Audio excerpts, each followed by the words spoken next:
Tere, Merekool Viiger ja taas kord järgne live-tund. Sihtgrupp eelkõige lookool ja lookooli kadetid. Hetkel on veel veidi aega ja senikaua, kuni meil veel aega on selle tunni alguseni, ütlen sellise info, et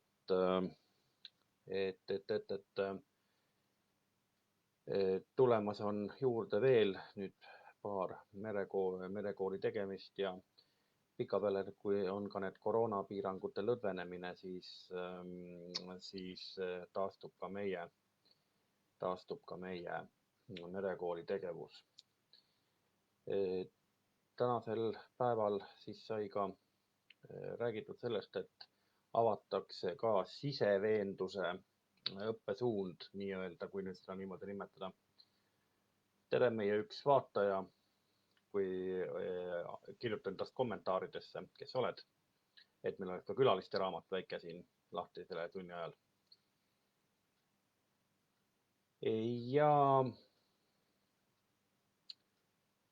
Ja siis eelkõige on, kui tuleme nüüd siseveenduse juurde, mis on Eesti siseveenduses, on siis tähtis see,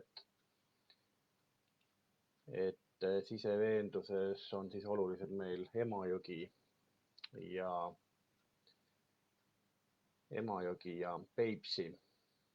Emajõgi on jõgi, mis on täies pikkuses laevatatav. Peipsi on ka meie üks olulisemaid kohti.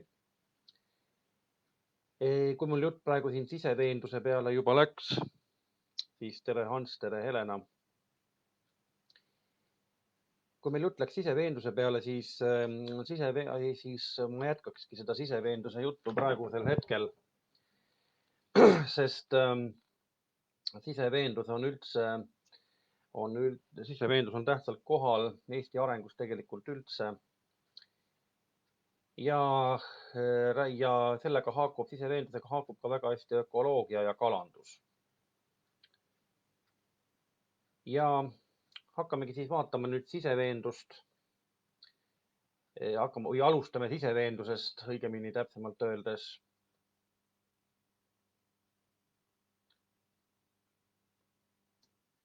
Et mis see siis siseveendus üldse on?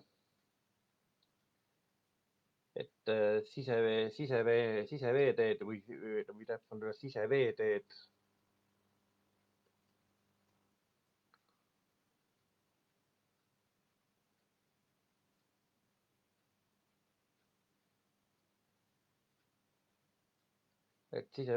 nagu nimigi juba ütleb, on siis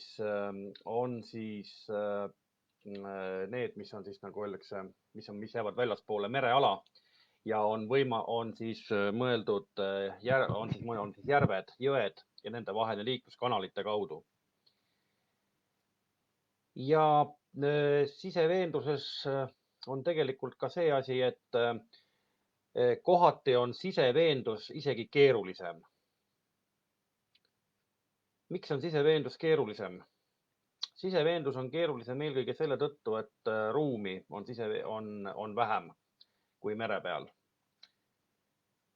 Ja selle tõttu ka see, et näiteks siseveenduse ohutuseeskiri on palju keerulisem ja palju detailsem. Kui me mere peal on kokkupõrkete välkimise eeskiri Colreg, see tähega, et Hans Helena leiate ka sellest minu saadetud materjalist selle üles, Colreg, mis on mere peal, siis samasugune reeglistik on ka sisevetel ja kannab see nime CEVNI.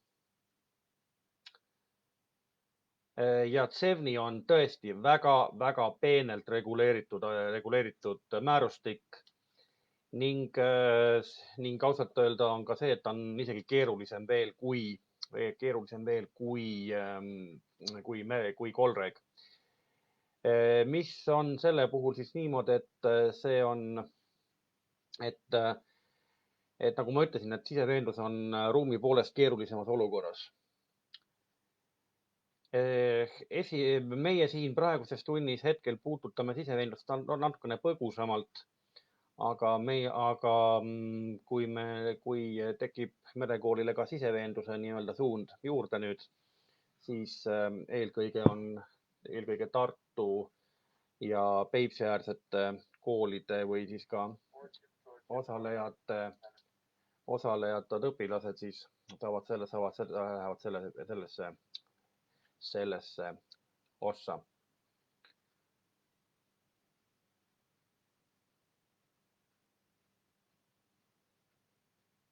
Nii. Ja mis siis on, räägime siis Eesti kontekstis siseveeteedest.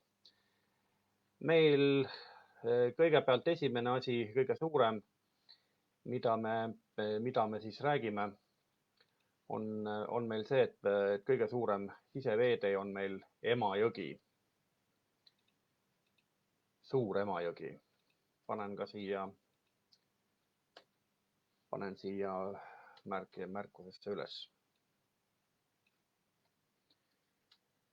Ja Suur Emajõgi on siis täies pikkuses laevatatav jõgi, mis algab siis Võrtsjärvest ja suubub Peipsi järve. Emajõega on ka selline asi, et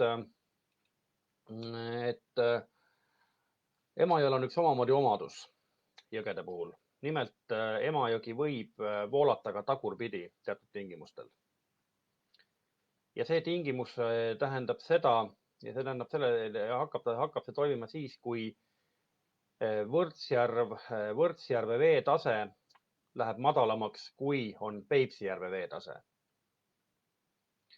Ehk siis tekib selline vastuoluline vool.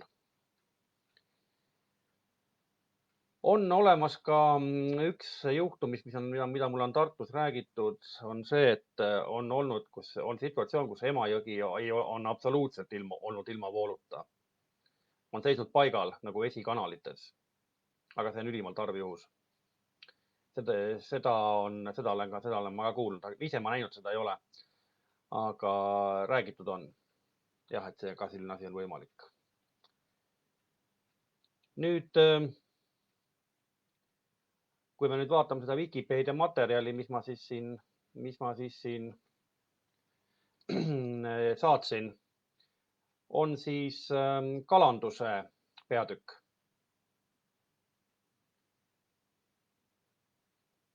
Ja siis Emajõgi on selline, nagu siingi öeldud, et selline populaarne püügikoht. Kalastajaid on siin päris palju ja see on omamoodi muutnud kalastajatele selliseks populaarseks kohaks. Tegelikult on ta alati olnud. Emajõest on püütud väga erinevatel aegadel kalu ja kalandusega on seal tegeletud. Ja tere, kolmas vaataja. Kirjuta sõnumitesse ka, kes sa oled külaliste raamatusse. Ja siis vaatamegi, mis kala, kui me juba kalade juurde jõudsime, et mis kalad siis meil selles on ja mis kalad meil on ka Eestis. Nii, kohe leiame selle lingi.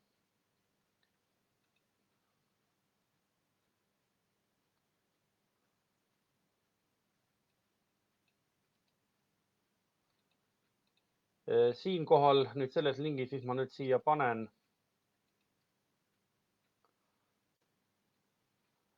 on kalad, mis on terves Eestis, mitte ainult Emajões või siis Peipsijärves, vaid siin on üldse, mis kalasid Eestis leida on.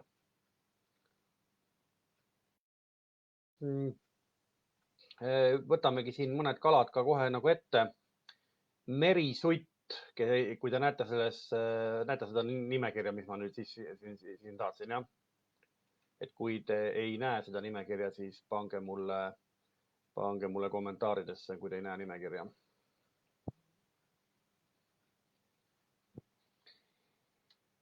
Ütlen veel veidi etteruttavalt täda ka, et eelmine nädal me tegime sama kalaloendust ka, kui seda kalandusest ka juttu ka Neeme kooli live-tunnis ja ka see on nii-öelda kordamismaterjalina siinsamas leheküljel üleval, nii et saab seda siin ka vaadata.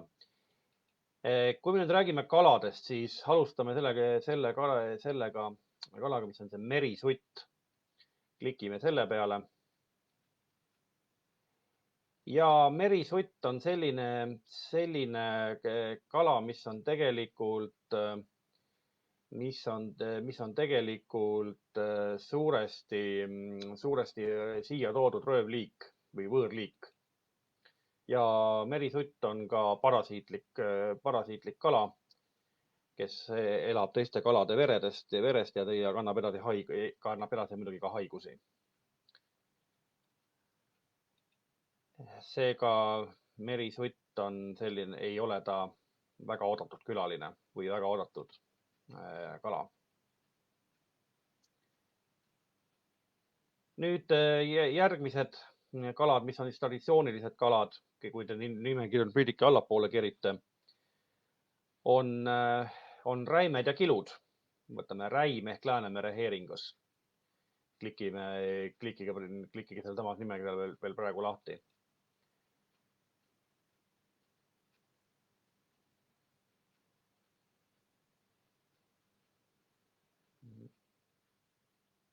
Nii. Ja räim on siis tegelikult Eesti vete kõige levinum kala, merekala. Üks moment, keegi helistab meile.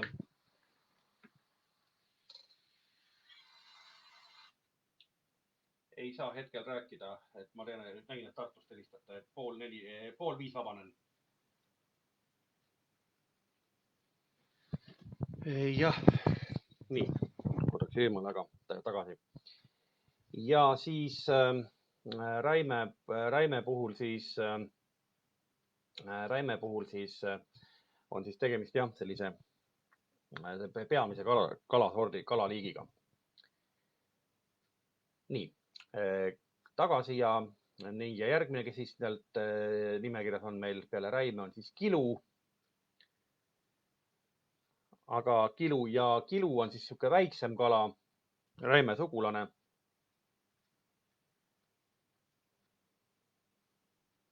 Ja välimuselt on ta täiesti selline sarnane, aga teda on võimalik ühtemoodi eristada. Et kui te katsute kilu kõhtu, siis kilu kõht on kare, räime kõht on sile. Sellega on võimalik kilut ja räime eristada. Kuid on ka see, et räimed võivad ka väiksemaid kilusid toiduks püüda ja süüa neid. Et harvad ei ole juhused, kus räime kõhust leitakse kilu. Ja kilu on ka hea söögikala. Kõik me teame Balti kilud, Tallinna kilud, sellised konservid ja toidu ja produktid ja toiduained. Nüüd räägime ka Eesti aastakalast, kelleks on haug.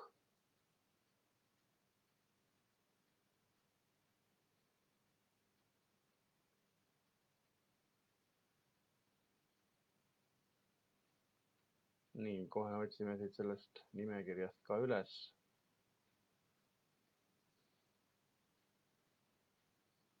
Vaatame, kas siin haug peaks ikka olema.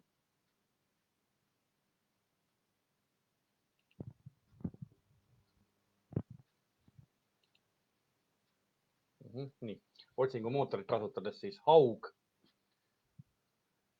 Ja haug on Eesti kõige suurem röövkala. Ja haug elab väga mitmetes tingimustes. Haug võib elada nii järves kui jões kui meres.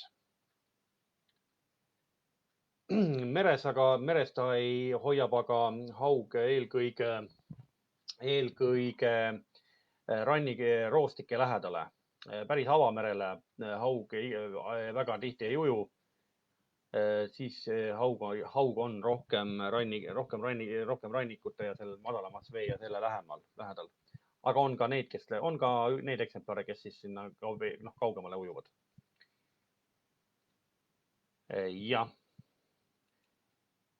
Ja siis veel teised liigid, mis siin kõik on, lõhed, kohad, meriforell. Kõik omavad siin ka omamoodi tähtsust ja neid kõiki püütakse, süüakse. Aga nüüd räägime nüüd on ka siis sellest kalanduse puhul, et kõiki kalaliike ei tohi püüda aastaringselt. Ja ühtemoodi ja teatud kohtadest.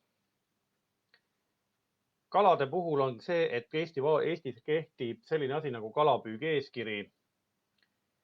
Ja kalapüügi eeskirjas on väga täpselt siis paika pandud, kus midagi tohib, millal püüda. Eelkõige on see seotud ka sellega, et kalavarud vajavad kaitsmist. Ja väga ohtlikud on siis näiteks see, et ma panen siin selle kalapüügiseaduse.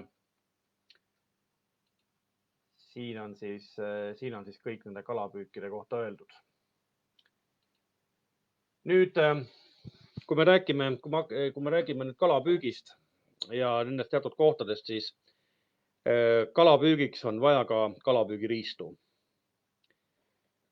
Ja mis on siis kalapüügiriistad? Lähme ka nüüd ajaloos veidi tagasi. Ja esimesed püügivahendid, mis siis on, olid ahingud.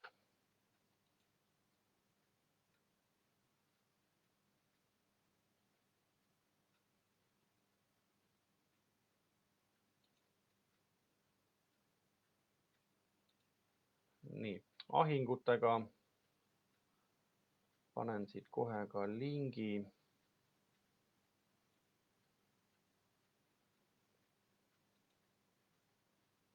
Panen kohe pildi.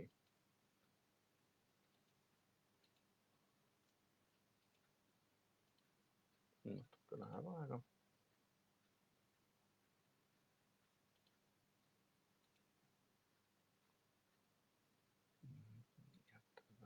Ei saanud kohe.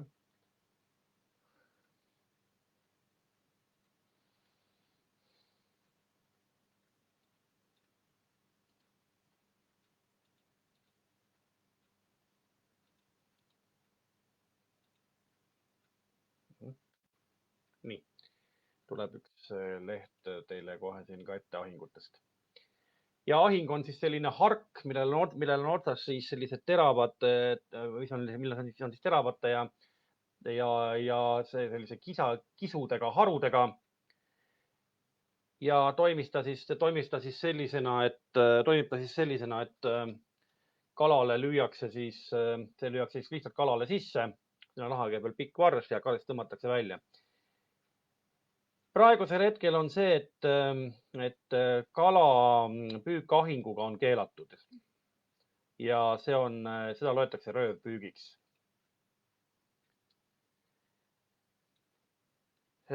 Kuid omal ajal oli see ainus võimalus. Ja mitmel puhul oli ka siis see, et lisaks sellele ahingule oli ka veel üks abivahend, mille nimi oli tuluse raud. Ja tuluse raud siis toimis selliselt, et kohe ma panen selle lingi. Nii, järgmine link tuli. Toimis see tuluse raud siis sellisena, et seda kasutati öisel ahingupüügil. Need, mis te seal näete, see raudkonstruktsioon pandi paadi ninasse sinna sisse pandi puud põlema ja siis sõideti vee peale. Kala tuli valguse peale kohale ja siis löödi ahinguga. Ja selle nimi oli siis tuluse raud ehk tuluse püük. Sedasi. Aga jah, siis nii palju siis praegu ahingutest sellisel korral. Nüüd järgmine, mis siis on, et mida me siis võime rääkida, on võrgupüük.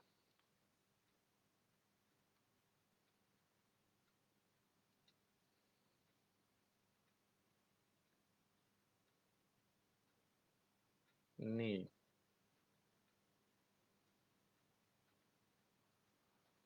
Ja siia ma panen siia ka lingi erinevatest ka siitsamast edasi Kalapeediast edasi sellise nimekirja.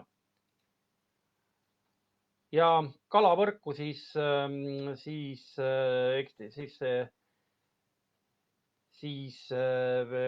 nagu kõik nagu näinud ka ja kujutavad ette, et selline nöörist või peenest niidist punutud silmustega või silmadega selline kudum. Kalavõrku kootakse, kalavõrku ei punuta, vaid kootakse.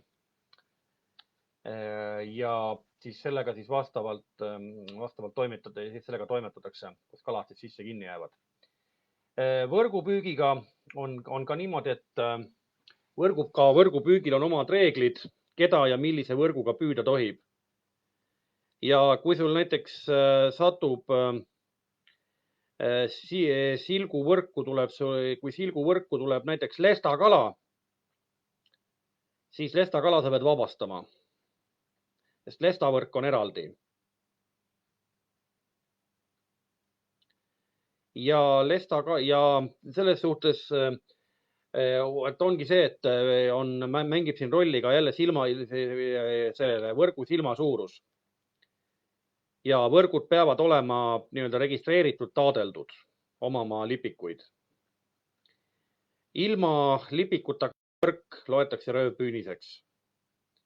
Ja röövpüünise peale olen ma ka ise korra sattunud omal ajal Vikingite külas töötades ja sõites selle väikese viikingilaevaga mööda Pirita jõge.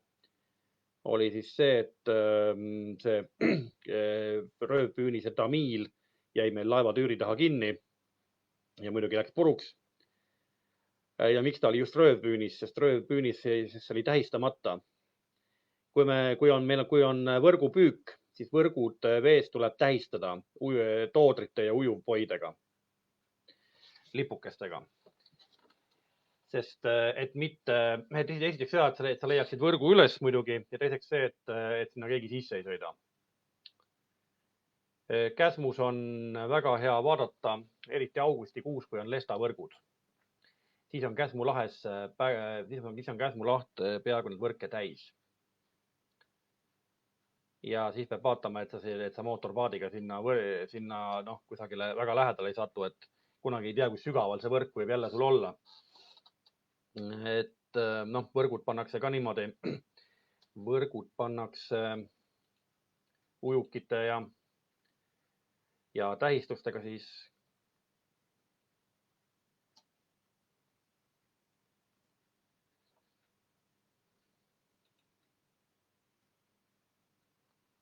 Ma panen ka kohe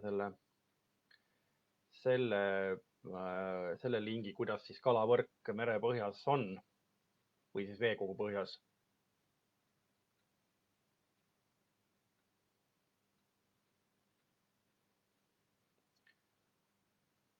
Ütlen siis seda ära, et võrguga ka päris igaüks püüda ei saa, et võrgul on vaja ka luba võrgupüügiks. Aga vahepeal, kui ma siin materjali otsin, et võite mulle küsimusi kirjutada.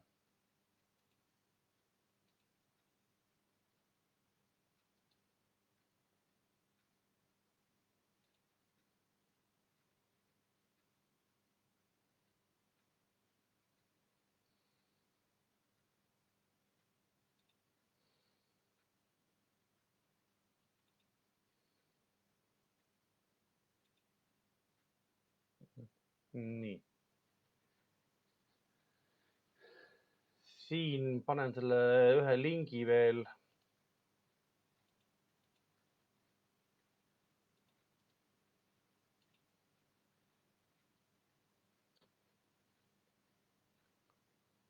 Nakkepüük.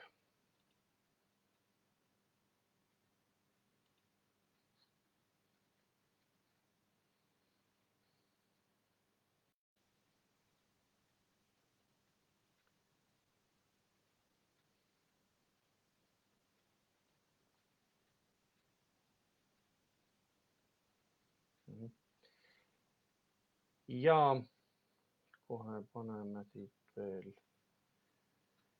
Et kui te nüüd vaatate,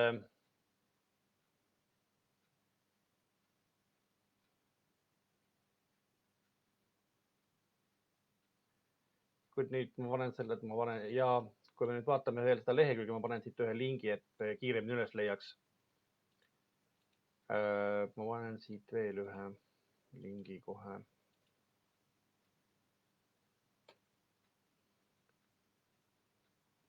Et noodapüük. Ja siin päris siis selles seal, kui te nüüd võtate selle noodapüügi lahti, püügiviisid ja vahendid ja nüüd kerite allapoole, kuni tuleb üks värviline pilt, värviline pilt, mille peale, millel on siis, mis on joonistatud ja seal on siis võrk, kus on sees kalad ja need võrgu, need pildi tähised juures. Vaatan, kas ma saan seda kopeerida.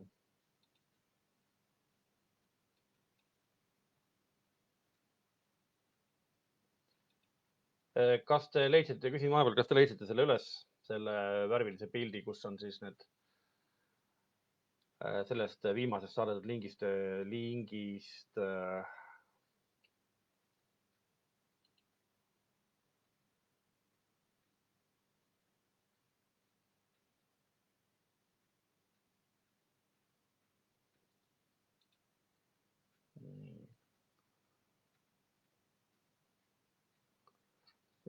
Siia ei saa ma siia fotot panna praegu. Natuke pahasti. Ma ei saa siia praegu fotot panna. Okei, ma vaatan, kas ma saan äkki seda kuidagi teistmoodi. Nii, ja kui te nüüd selle pildi leidsite, siis seal joonistatud pildil on siis märgistatud märklipp, võrgu ja märklipu kinnituspael, ujuki või ujupael, ülemine selis. Ülemine selis on siis võrgu ülemine serv, kuhu pannakse siis ujukid. Et kas siis plastmassist või kasetohust või, et see peab siis hoiab võrgu püsti niimoodi ülevalt ja all on siis tinaraskused, mis võrgu siis vastavalt sügavusele hoiab. Ja või siis põhjas hoiab. Ja siis kogu seda süsteemi siis hoiavad paigal siis ankrud. Nii, Hans, väga hea, leidsid üles. Kas Helena ka leidis? Ei tea.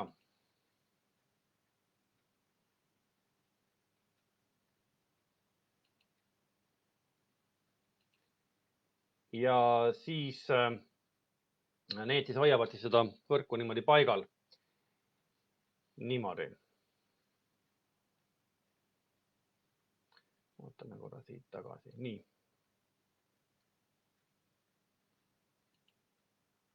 Nüüd üks oli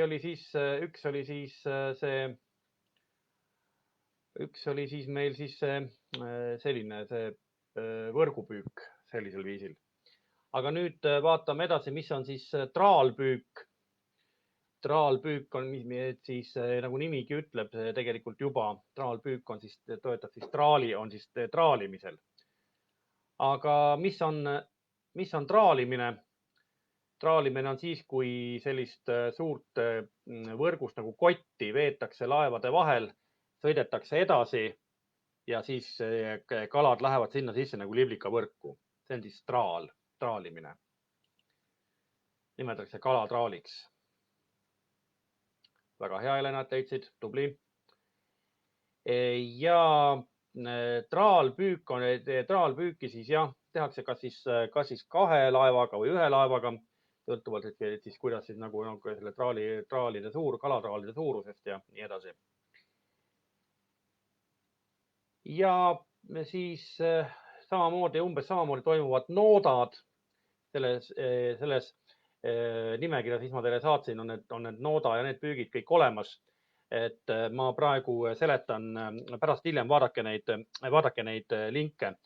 Võib-olla tehke praegu, siin jääb ka muidugi see video jääb üles, et kui te pärast midagi jääb segaseks, et siis vaadake, et vaadake noodapüük, traalpüük, võrgupüük ja seal on kõik need püügiviisid on seal olemas.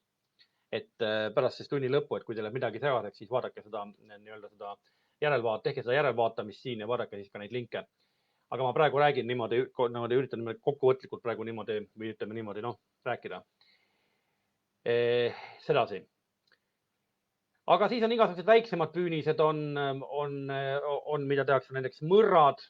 Mõrd on siis selline püügivahend, mis on rõngad, mille peale on siis võrk tõmmatud, see pannakse ka põhja või vette ja siis kalad lähevad sinna sisse ja pärast tõmmatakse see mõrd koos niimoodi kaladega välja. Et see on selline nagu passiivne püünis nagu lõks. Mõrdasid on muidugi ka väga erinevaid, neid on paljud tehakse, mõned teevad näiteks ka puidust või mitte puust, vaid puuvitstest mõrdasid tehakse ja niimoodi siis jah, on need erinevad variandid seal ja nimekirjas, mis ma teile saatsin, siis vaadake need sealt pärast veel ka läbi. Aga mis puutub veel siis kalapüüki, mis me olime siin ka juba kalalaevadega, siis kalalaevade põhiliseks liigiks on traaler.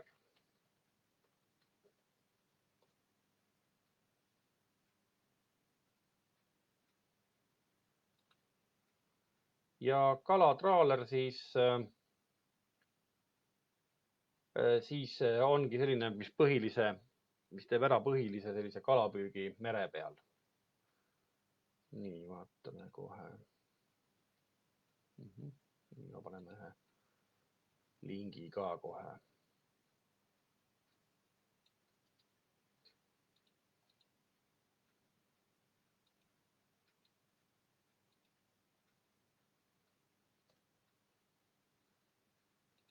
Ja kalatraaleri ülesanne on siis, ma panin siin ühe lingi ühe konkreetse kalatraaleri kohta ja seda siis seal kerida ja vaadata.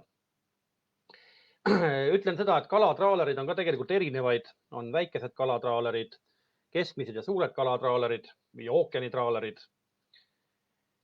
Ja traaleritel võivad peal olla ka juba mingid külmutusseadmed, võib olla peal ka veel ka näiteks juba mingisugune kala töötlemise variant, aga need on ka siiski harvad juhtumid.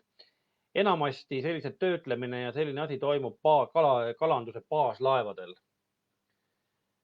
Baaslaevad on sellised hästi suured laevad, kalabaaslaevad, kuhu siis antakse traaleritel püütud kala. Ja samas siis see nagu nimigi ütleb, baaslaev, siis see varustab kalalaevu kõigi vajalikuga, kütusega, püügivahenditega, proviandiga, veega, millega siis vaja on. Suurimal baaslaeval, mis on kunagi Eestis olnud, Stanislav Monjuško nimeline, olid peal ka juba selline konserveerimisliin, kust juba sealt laevalt juba tulid konservid maha. Sest jah, siis võite nagu ette kujutada, et kui suur siis see kala või siis see traaler või see baaslaev võis olla. Nii, ma vaatan, kas ma leian selle Stanislav Monjuško nimelise.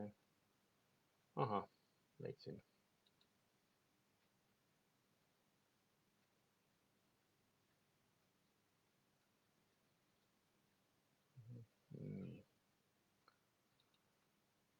Pilt ei ole vist kõige parem, aga kohe ma vaatan.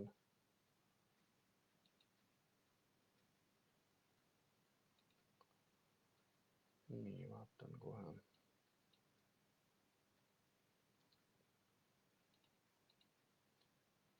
aga guugeldades peaks ka muidugi veel kindlasti midagi andma.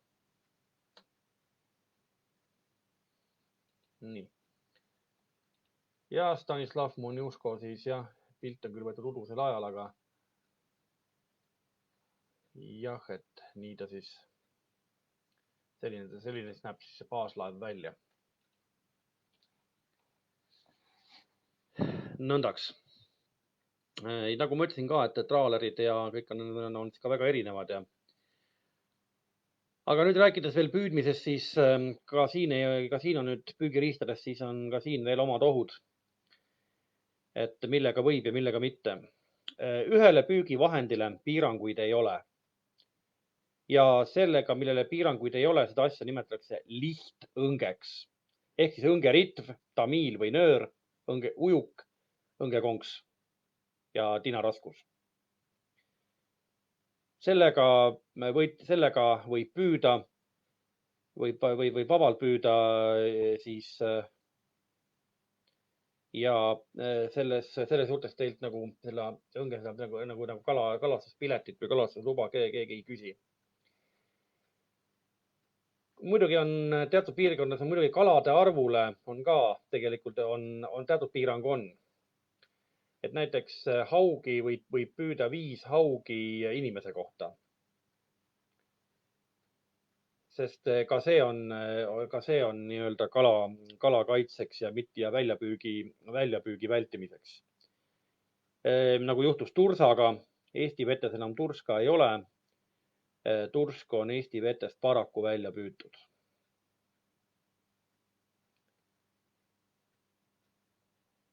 Ja siis oli siis lihtõng.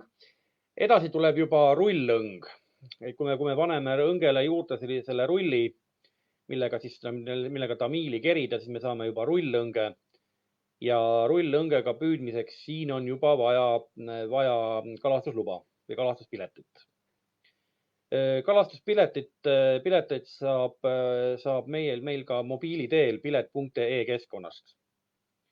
Lihtsalt tuleb leida õige koht, õige vajalik asi, vajalik link ja vajalik info ja siis sealt SMS-iga saada siis kui kauaks seda luba siis tahad. Pärast see arve tuleb muidugi arvega, mobiiliarvega tuleb see sulle koju kätte. Ja seda müügiluba on soovitav siis tund aega enne kalapüüdmist on soovitav see SMS ära saata, sest menetlemine võtab ka veidi aega. Ja siis, kui teil suba käes, et siis loomulikult tuleb järgida ikkagi jälle seda kalapüügi eeskirja, et kuhu sa jälle sellega püüdma lähed. Et kui selles kohas on kalapüük sellel hetkel keelatud, siis ei aita tegelikult see püügiluba otseselt, vaid kui kohas on püük keelatud, siis sinna mitte minna. Ja muidugi kalapüügiseaduses on ka olemas see, et ka peaks olema diferentseeritud, et millises kohas, millise keelu või mingil alal tohib, mis asjaga püüda tohib. Nüüd järgmine on siis spinning. Tihtipeale inimesed ajavad spinningu ja rullõnge segamini. Aga tegelikult nad on küll väliselt sarnased, aga tegelikult on nad 2 ise asja. Spinningut heidetakse ja keritakse mööda vett lantide ja pöördlantide ja muude taoliste kalapüügivahenditega. Ja spinningut spinning on selline, mida keritakse mööda vett, mitte ei hoita ta paigal nagu tavalise õnge puhul või rullõnge puhul. Ja ka spinning eeldab kalastuspileti olemasolu.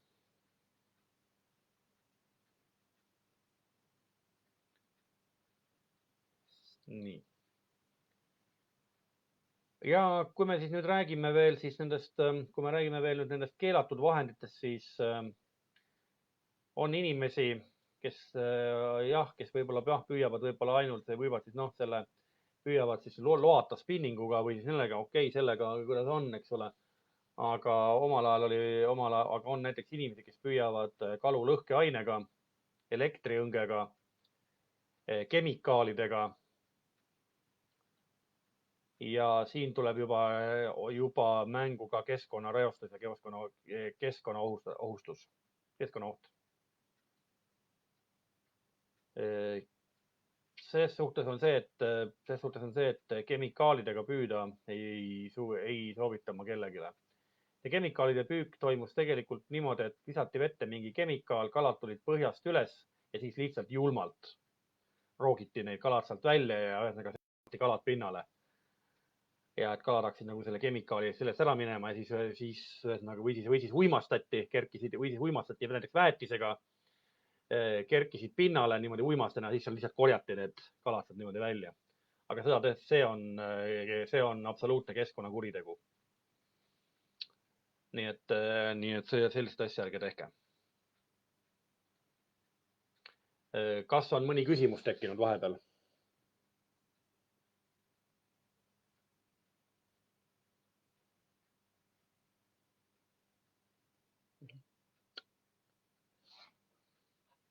Kui on küsimusi, siis jah, kirjutage kommentaaridesse. Ja ütlen seda veel ja kui me jõudsime sujuvalt siis keskkonnareostuse peale, siis ütlen seda, et keskkonnareostus mõjutab kalastust väga-väga palju. Ja samas ka seda, mida me ise kalastades teeme. Üks asi, mis on Läänemeres, on see, et mis ohustab ka kalu ja kõike ka Läänemere keskkonda, on lämmastik. Lämmastiku üleküllus vees.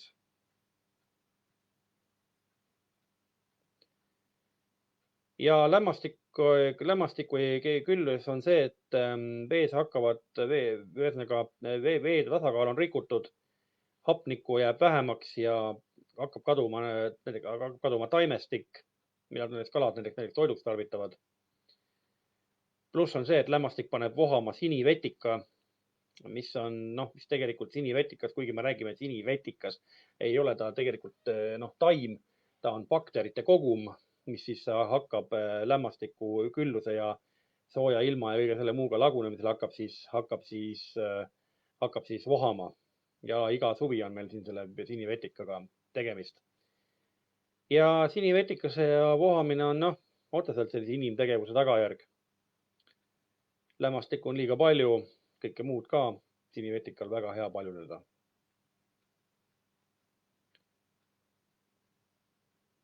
Ja siis veel nendest ohtudest, mis siis inimene ise põhjustab. Kilekotid, plasttaara.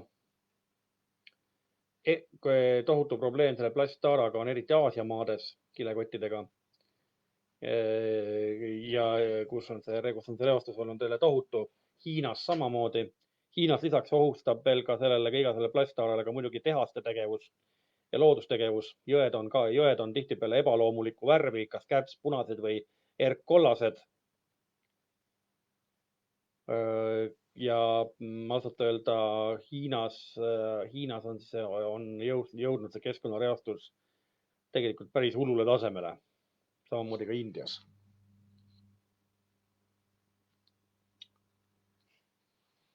Ja mida saame meie teha keskkonnareostuse vähendamiseks või ärahoidmiseks? Igasugune tegevus tegelikult midagi reostab, midagi hävitab. Aga meie saame siiski üht-teist ära teha, mis siis selle keskkonda seda alles olevat keskkonda veel hoiab ja võib-olla isegi parandab. Aga lisaks siis sellele keskkonna üks teema reostusele on tegemist ka võõrliikidega. Kuidas satuvad võõrliigid Eesti vetesse? Eelkõige on see, et võõrliigid satuvad Eestisse ka jällegi inimtegevuse tagajärjel või üldse maailma laiali. Ja väga palju ja enamasti on see, et nad tulevad koos laevadega, näiteks üks selline rändkarp, merekarp, mis haagib ennast imeb ennast igale poole külge, ka laeva põhjade külge ja kiilude külge. Ja niimoodi ta reisib. Teiseks on ka see, et mida inimesed on ise toonud ja oma hooletusest siia lahti lasknud. Näiteks üks selline tegelane on Hiina villkäppkrabi. mida Eestist on ka leitud. Eriti armastab ta seal Pärnu lahes ja Pärnu jões olla.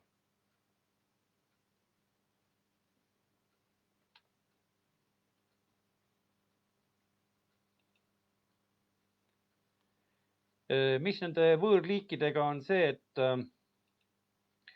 et võõrliigid kohanevad väga hästi uute oludega ja hakkavad siinseid välja sööma.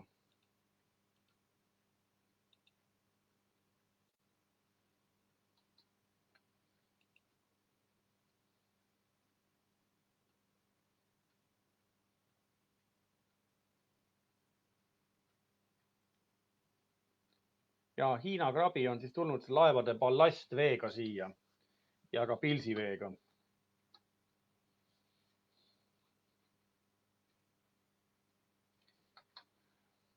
Sest noh, ma ütlen, ja nagu siis olgu siis öeldud, meres ei ela ju mitte ainult kalad, vaid elavad ka krabid.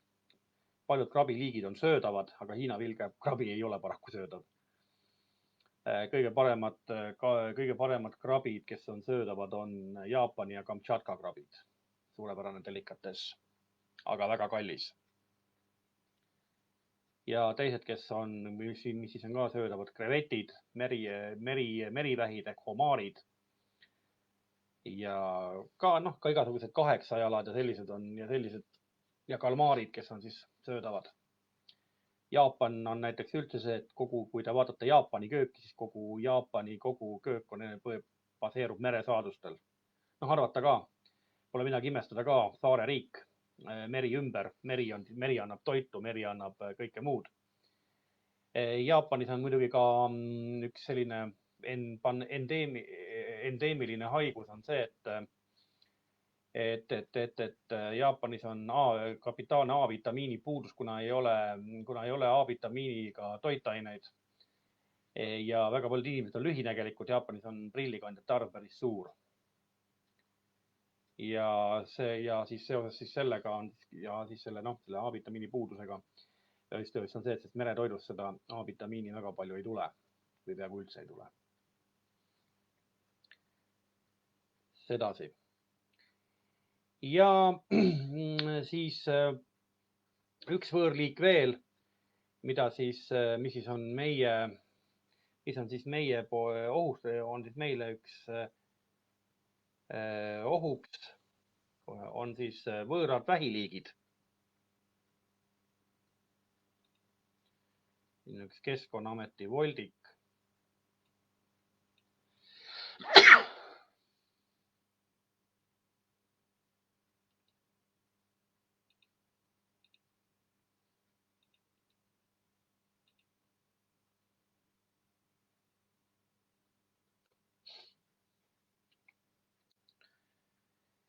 Keskkonna koha pealt sisse toodud ehk siis Ameerika vähk koos kitsaseralise vähiga.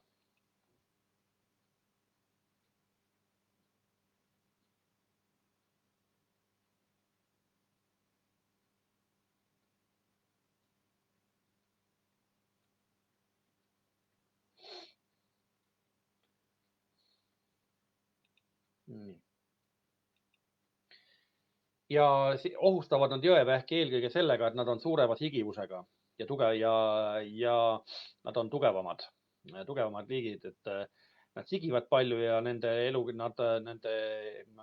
on tugevam. Ja nad kipuvad jõevähki välja tooma.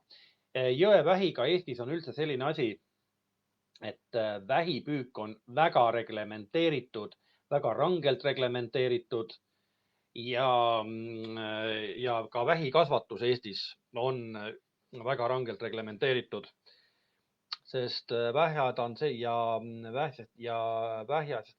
selline eriti õrn ökoloogiline liik, jõevähjad, tavaline jõevähk. On leitud terve hulk ebaseaduslikke vähikasvandusi, sest vähk on delikatess, jälle delikatess ja haruldane söök. Nende eest makstakse palju ja paljud siis teevad selliseid ebaseaduslikke kasvandusi ja oskamatusest põhjustatakse vähikatku hiljem vähid pääsevad kuhugi teisele veekogusse, avaveekogusse ja katk läheb edasi teistele looduses olevatele vähkidele.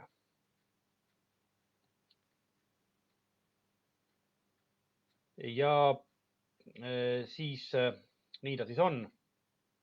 Ja võõrliikide puhul on ka, kui räägime ikkagi veel, on siis ikka siis on ikkagi tegemist sissetoodutega, sisserännanutega. Näiteks sisserännanute puhul on näiteks veel ühed sellised karbid, mis on tulnud Kaspia merest.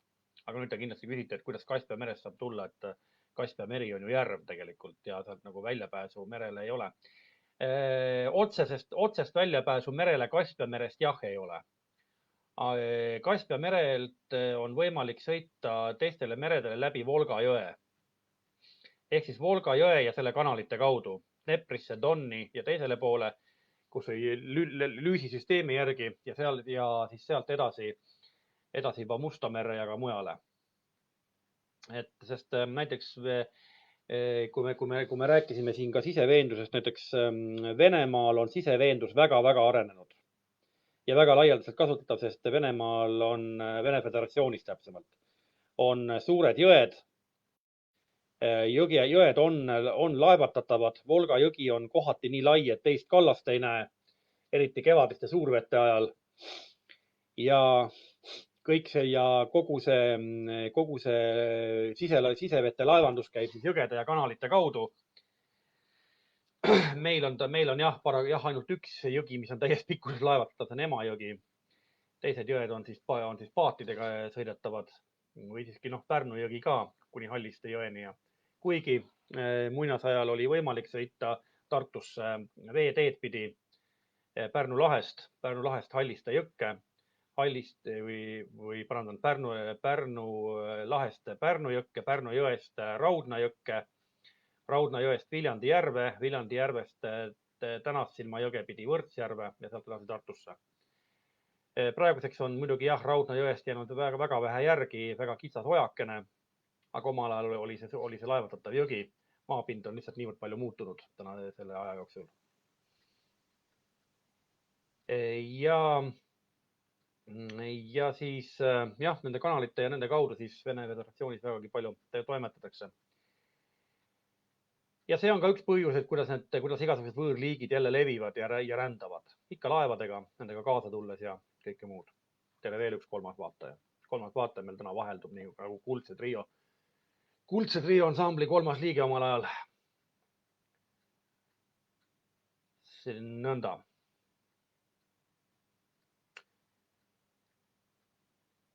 Kas on nüüd küsimusi? Kui on küsimus, siis esitage see kiiremini. Meie tund hakkab ka täna lõpupoole jõudma. Kokkuvõtteks siis et on saadetud siin materjalid ja tutvuge nende materjalidega ja ka siin varasemast, mis on mõeldud Neeme kooli õpilastele, et vaadake ka neid nii-öelda hariva lugemisena. Mida ma soovitan veel nüüd lookadettidele? Kindlasti vaadake seda oma sellest materjalist, mis ma teile mälupulkadele panin. Saatsin meiliga, vaadake läbi see Tsevni koodeks. Panin selle ka praegu, panen selle ka siis kommentaarid, selle nime kuju. Tsevni. Ja siis kindlasti vaadake läbi ka siis Kolreg, mis puudutab siis mereasju.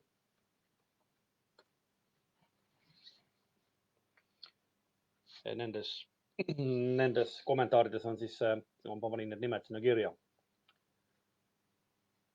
Sedasi. Ja kolmas vaataja, et kui sa oled juhuslikult mõnest muust koolist siis või muust kohast, siis pane kommentaaridesse oma sissekanne ka, sest külaliste raamat. Ja siis räägime siis ka järgmisest nädalast. Järgmine nädala siis loodan, on meil jälle kontaktõpe ja kontaktõppel siis kohtume teiega lookoolis. Edaspidised plaanid on ka nüüd niimoodi, et me hakkasime juba ka valmistuma ka viimane korral hakkasime juba valmistuma ka selleks lõpuharjutuseks. Ja esialgu rohkem nagu kodus, et mingit kodust ülesannet või niimoodi praegu ei anna. Et pigem lihtsalt selline konsulteeriv töö.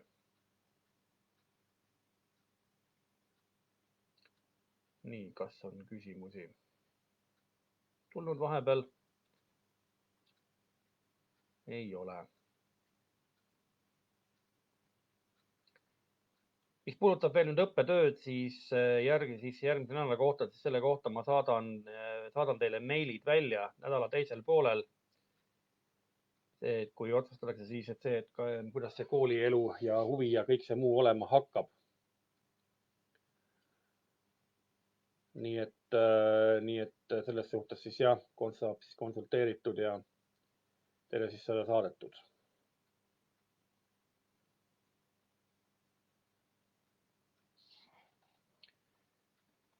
Tänane tund oli siis meil seotud siis siseveenduse ja kalandusega peamiselt ja ka mere ja ka ökoloogiaga.